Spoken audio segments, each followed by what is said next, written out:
अहमदनगर शहर विधानसभा लढवण्याच्या चर्चेबाबत राष्ट्रवादी काँग्रेस शरदचंद्र पवार पक्षाचे शहर जिल्हाध्यक्ष अभिषेक कळमकर यांनी माध्यमांना खुलासा केलाय। 12 तारखेला माझा वाढदिवस आणि त्याचा कार्यक्रम जो आहे आमचे प्रतिष्ठानचे जे पदाधिकारी आणि आमचा मित्रपरिवार यांनी हा सोहळा आयोजित केला होता। त्या संदर्भामध्ये जर बघितलं तर हा एक कौटुंबिक वाढदिवसाचा सोहळा होता, कौटुंबिक कार्यक्रम म्हणता येईल त्याला।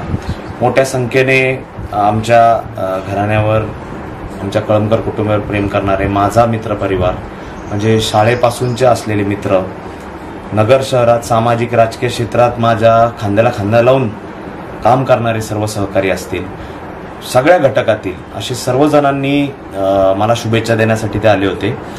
त्यांनी त्यांचा प्रेमाच्या ओघामध्ये जे काही त्यांच्या भावना व्यक्त केल्या, हे बघा विधानसभा निवडणूक ही फार लांब आहे, त्याला अवकाश आहे आणि त्याच्यामुळं आत्ता एकमेव ध्येय हे आहे, निलेश लंकेंना दिल्लीला आम्ही पाठवणारच।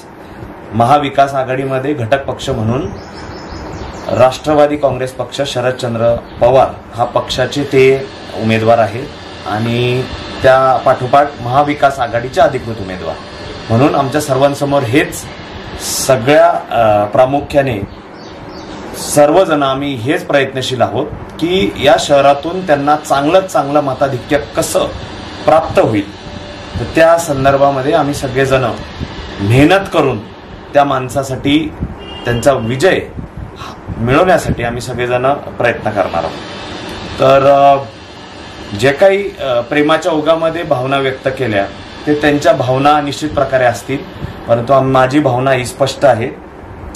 पुढं ज्या वेळेस 6 महिन्यांनी 8 महिन्यांनी ज्या वेळेस विधानसभाच्या निवडणुका लागतील त्यावेळेस महाविकास आघाडीचे वरिष्ठ नेते त्या ठिकाणी पवार साहेब आहेत, उद्धव साहेब आहेत, बाळासाहेब थोरात साहेब आहेत, नाना पटोले असतील, हे सगळे मंडळी, तर त्याच प्रकारे आमचा मित्रपक्ष जे आमच्यासोबत काम करतात हे वरिष्ठ मंडळी ठरवतील आणि एक दिल्याने एक संघाने इथं महाविकास आघाडीचे जे शहरात काम करणारे सगळे मंडळी असतील, ज्या त्या पक्षाचे पक्षप्रमुख असतील, आम्ही सर्वजण एका प्रवृत्तीच्या विरोधात लढणारे आहेत। हे तुम्हाला सांगायची काही आता हे नाही कारण आहे, परंतु तुम्हाला पण दिसत असेल जिथं जिथं या शहरामध्ये कसे गंभीर प्रश्न निर्माण होतात, कायदा सुव्यवस्थेबाबत प्रश्न निर्माण होतात, विकास तर हा लांबच राहिला, परंतु आता खऱ्या अर्थाने निवडणूक लागलेली आहे आणि सगळ्यात पहिले प्राईम त्या ठिकाणी जे पण काही ध्येय समोर असणार आहे ते म्हणजे निलेश लंके। इच्छुक आहात का?